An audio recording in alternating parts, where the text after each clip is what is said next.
So today we are going through the process of how Marius and I created this music video for the band Electric Solitude and their new single called Chases. We already created another video for them about 8 months ago, which I will also link in the description below. If you haven't seen the video yet, pause this one and give it a listen. It's, well, fantastic. So now that you've seen the video, we'll go through all the ideas, the gear we used, the locations and the sets, all in this behind the scenes video. In this case, I was actually hired as the second DP.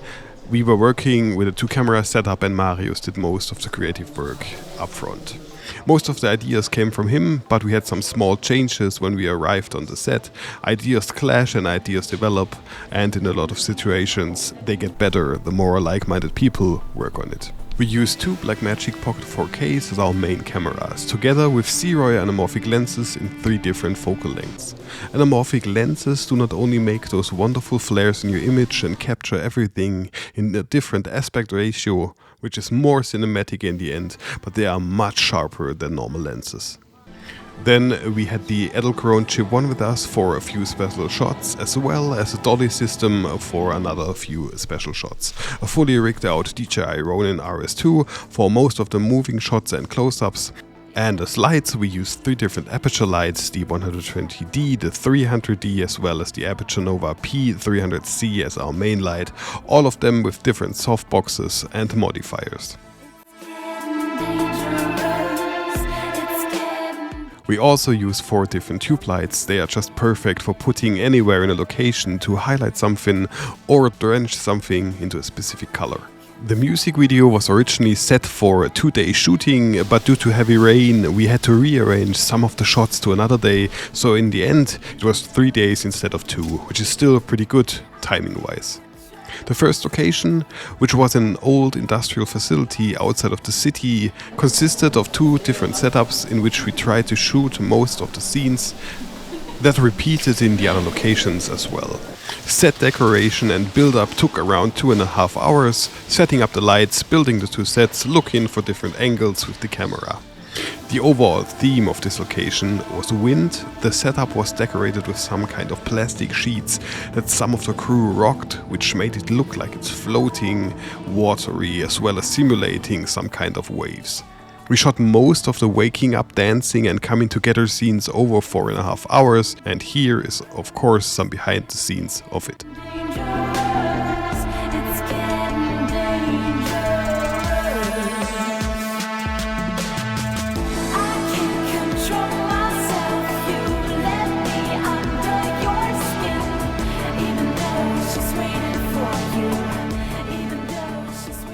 And then there is the second scene, which is more of a running escape scene, drenched into a Blade Runner vibe. We used this spontaneously after talking to the talent and coming up with some scenes on the spot. Here is some BTS of this as well.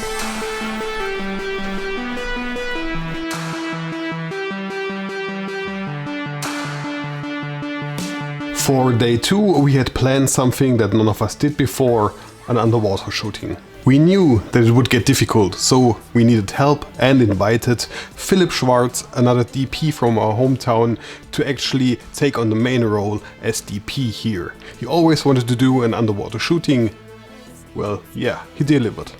The crew rented an indoor swimming pool for 1 day and prepared the Pocket 4K for underwater shooting. We looked around for some kind of underwater rig for the Pocket 4K and found a Dica pack, which is a special kind of plastic bag that the camera can be placed into. It is water sealed up to 5 meters and it worked flawlessly. We used the Aperture Nova to shoot a lot of light through the water to give it a nice glow and look. Shooting underwater complicates not only the shooting process, but also the amount of stuff you can actually shoot with your talent. You have to dial in all your settings beforehand, then talk to the talent, then dive for a few seconds, then you need to get into position, make the moves, and then you come up again, because maybe something went wrong or the talent needs to breathe actually. And then we have day 3 of the shooting. This was actually in a smaller location outside of our big city. It is a private property so that we could actually lit a bigger fire without having the police or the firemen come immediately and ask us what we were doing here. The overall idea was pretty simple. We wanted to integrate the fire theme as well as the wind and the water. We used the same light setup as before, but with another main light that was highlighted by the tube lights, the fire itself. It gave the talent a great looking natural image and complemented the previous water and wind settings perfectly. Here is some BTS of day 3 as well.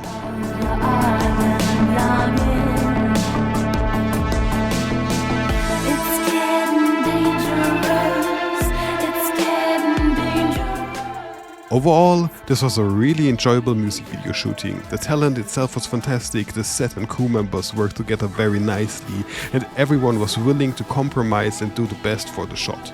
We only had minor complications with the equipment, and in the end, there was nothing that couldn't be realized the way we wanted it to look and feel.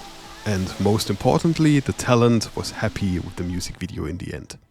So, thank you very much for watching this and the music video. Go give the Band Electric Solitude a follow and a listen. They are a fantastic band and they make really great music that I actually like to listen to, not only because it's a job, but because I like the music. If you want us to shoot a music video for you, then don't hesitate to contact us. Contact email, as always, is in the description below. My name was Leech, thank you very much for watching, and guys, I'm off writing the next script. See us in the next video. Until then, goodbye.